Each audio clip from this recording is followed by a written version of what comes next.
Bonjour, bienvenue à cette troisième semaine. Avant d'entrer dans le vif du sujet, nous allons revenir un petit peu sur ce que nous avons appris pendant les 2 premières semaines sur la gravitation.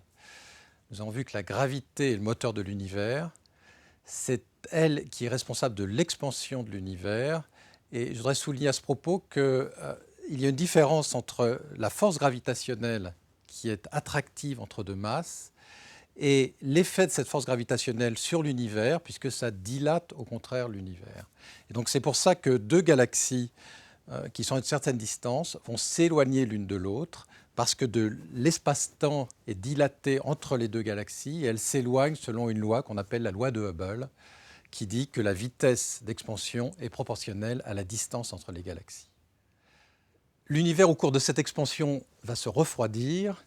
Et donc, quand on remonte dans l'histoire de cet univers, on a un univers de plus en plus chaud et de plus en plus dense. Et à cause de l'énergie qui est disponible, toutes les structures vont se déliter. Et donc, l'univers très primordial est une sorte de soupe de particules élémentaires. Cet univers très primordial, cette soupe de particules élémentaires, était opaque à la lumière, elle ne la laissait pas passer. On pense que c'est 380 000 ans après le Big Bang que l'univers est devenu transparent à la lumière. Et donc la lumière émise à cette époque-là, nous la recevons encore de nos jours. Et nous avons mis en place une campagne d'observation depuis les années 60 pour essayer d'observer cette lumière. Cette lumière a été détectée dans les années 60. Puis l'étude s'est précisée jusqu'à nos jours où nous avons, avec le satellite Planck, dont voici une maquette, des détails extrêmement précis sur la structure de cette lumière primordiale. Alors nous allons voir ceci dans les cours de cette semaine.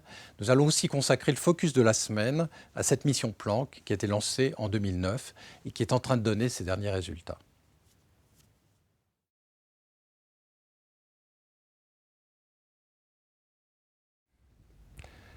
L'univers primordial est opaque à la lumière, c'est-à-dire qu'il ne laisse pas passer la lumière. Alors pourquoi ça ? Bien, vous avez ici un petit modèle d'univers primordial qui est donc formé de particules élémentaires et ces particules sont chargées. Parce qu'elles sont chargées, elles vont émettre de la lumière ou elles vont piéger de la lumière. Elles émettent des photons, mais ces photons sont immédiatement piégés par d'autres particules chargées. Et donc la lumière n'arrive pas à se propager dans le milieu. Au bout d'un certain temps, les structures vont se reformer, les charges plus vont se combiner avec les charges moins pour former des structures neutres. À ce moment-là, la lumière n'est plus piégée et peut se propager en ligne droite sur de très grandes distances. L'univers est devenu transparent. L'une des dernières structures à se reformer est l'atome d'hydrogène. L'atome d'hydrogène, comme on le sait, est formé d'un électron et d'un proton, l'électron tournant autour du proton. Dans la soupe de particules primordiales, électrons et protons sont un petit peu partout et à un certain moment, ils vont se recombiner pour former l'atome d'hydrogène, un atome neutre. Ceci se produit à une échelle d'énergie, une fraction d'électron-volt. Nous avons vu que nous pouvons utiliser les unités d'énergie communes dans les accélérateurs pour décrire les énergies dans l'univers primordial. Ceci correspond à une température à l'époque de 3000 Kelvin. Et ceci correspond à un âge de 380 000 ans après le Big Bang. Donc 380 000 ans après le Big Bang, l'hydrogène se reforme, l'univers devient transparent à la lumière. La question est de savoir à quelle lumière. Prenons un instant le point de vue de l'observateur. L'observateur nous-mêmes, que je vais dessiner au centre de ce tableau. Nous avons vu que plus nous regardons loin, plus nous observons il y a longtemps dans l'histoire de l'univers. Et donc, à un certain moment, notre regard va se heurter à cet univers opaque il y a 380 000 ans. Si maintenant, j'imagine regarder dans toutes les directions de l'univers, eh bien, mon regard va se heurter dans toutes les directions à ce mur opaque, une paroi sphérique qui semble entièrement absorbante à la lumière. Alors, c'est ce qu'on appelle en physique un corps noir, c'est-à-dire un corps entièrement absorbant. La meilleure image que nous ayons d'un corps noir, c'est celle d'un four. Imaginez un four entièrement fermé, à une certaine température, Il est donc occupé par de la radiation, du rayonnement caractéristique de cette température. Et ce rayonnement, je peux l'étudier en faisant un petit trou dans le four. Si je fais un petit trou dans le four, je vais pouvoir étudier le rayonnement à l'intérieur du four. Mais le four étant complètement clos, on a donc un corps, on peut l'assimiler à un corps entièrement absorbant. C'est donc l'image que nous avons du corps noir en physique. On avait observé que ces corps noirs, ces corps totalement absorbants, émettaient une radiation, un rayonnement caractéristique de la température du corps. Vous avez ici quelques exemples de spectres, c'est-à-dire on marque l'énergie en fonction de la fréquence ou de la longueur d'onde, et en fonction de la température du corps, on avait des spectres différents, bien connus, mais la raison de cette émission était inconnue, jusqu'à ce que le jeune physicien allemand Max Planck, que vous voyez ici en 1901, comprenne que l'émission n'était pas d'un rayonnement continu, mais c'était une émission de grains d'énergie. On a parlé de quanta d'énergie, des grains d'énergie qui portaient une énergie proportionnelle à la fréquence. Et il a pu reconstituer à partir de ces quanta d'énergie ou de ces grains d'énergie, il a pu reconstituer le spectre du rayonnement du corps noir en fonction de la température. Alors, ces grains d'énergie portent une énergie proportionnelle à la fréquence. La constante de proportionnalité est ce qu'on appelle maintenant la constante de Planck, qu'on note H, et qui a une valeur maintenant mesurée très précisément. Et pendant longtemps, Planck a considéré que ces grains d'énergie étaient en fait un artefact mathématique pour essayer de comprendre l'émission du corps noir. C'est en fait Einstein qui nous a permis de comprendre que ces grains d'énergie, c'était rien d'autre que la lumière, la nature corpusculaire de la lumière. La lumière est à la fois une onde et une particule, un corpuscule ou si vous voulez un quantum. Mais en tout cas, la découverte de Planck et l'interprétation de Planck par quanta d'énergie pour expliquer l'émission du corps noir a marqué le début de la mécanique des quantas, ce que nous appelons maintenant la mécanique quantique.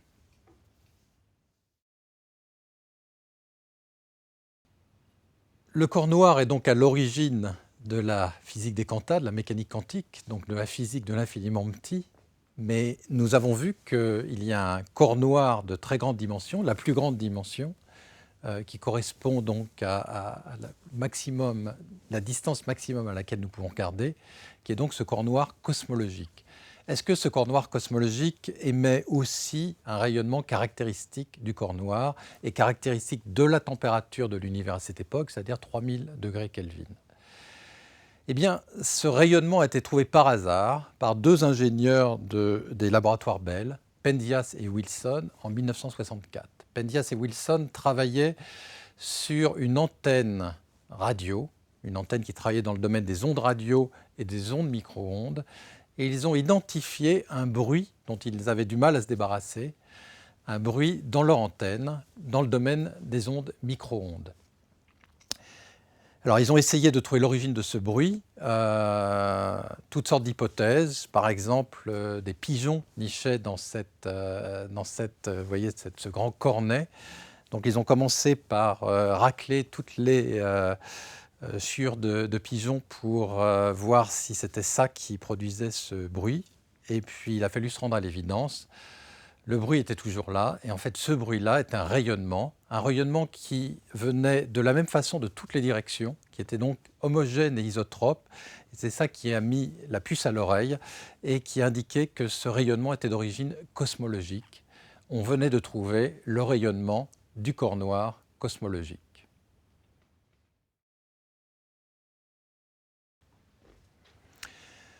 L'homogénéité et l'isotropie du rayonnement observé par Penzias et Wilson laissaient entendre que c'était un rayonnement d'origine cosmique. Il fallait ensuite vérifier que c'était bien le rayonnement du corps noir cosmologique.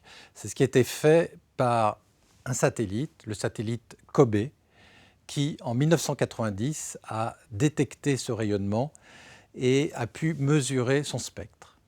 Donc c'était un petit peu l'ancêtre du satellite Planck.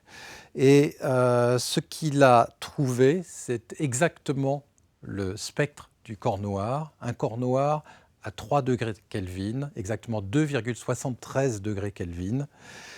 Alors pourquoi 2,73 alors que j'ai parlé de 3000 Kelvin tout à l'heure? Eh bien c'est parce que la lumière a subi un décalage spectral à cause de l'expansion de l'univers. Et donc ça nous indique qu'il suffit de faire le rapport entre 3000 Kelvin et 3 Kelvin, que l'univers, à l'époque de la recombinaison de l'hydrogène, à l'époque du mur opaque qui correspond donc à cette période-là, l'univers était donc 1000 fois plus petit, 3000 divisé par 3, 1000 fois plus petit que l'univers aujourd'hui. Et donc cette découverte du spectre du corps noir cosmologique qui confirmait son origine, et donc son origine aussi cosmologique, a valu le prix Nobel à John Mather, qui pilotait l'expérience correspondante sur le satellite COBE. En résumé, l'univers très primordial est opaque, tout simplement parce que c'est une soupe de particules qui vont piéger la lumière émise. 380 000 ans après le Big Bang, les structures se recomposent, l'hydrogène en particulier se recompose avec électrons et protons, et l'univers devient transparent à la lumière. Donc, quand nous observons le ciel à très grande distance, notre regard se heurte à une coquille opaque qui correspond à cet univers à 380 000 ans. Et cette coquille opaque se comporte comme un corps noir. Selon les lois de la mécanique quantique, le corps noir émet un rayonnement caractéristique qui est compris comme le rayonnement de quanta d'énergie. Les lois de la mécanique quantique nous permettent de prédire le spectre de ce rayonnement. Ce rayonnement du corps noir cosmologique a été observé un petit peu par hasard par les ingénieurs Penzias et Wilson en 1964. Il a ensuite été étudié par le satellite COBE, qui a vérifié que le spectre de ce corps noir vérifiait bien les lois de la mécanique quantique. C'est ceci qui nous a donné confiance dans le fait que le rayonnement observé est bien un rayonnement qui nous arrive d'une époque reculée de l'univers, 380 000 ans après le Big Bang.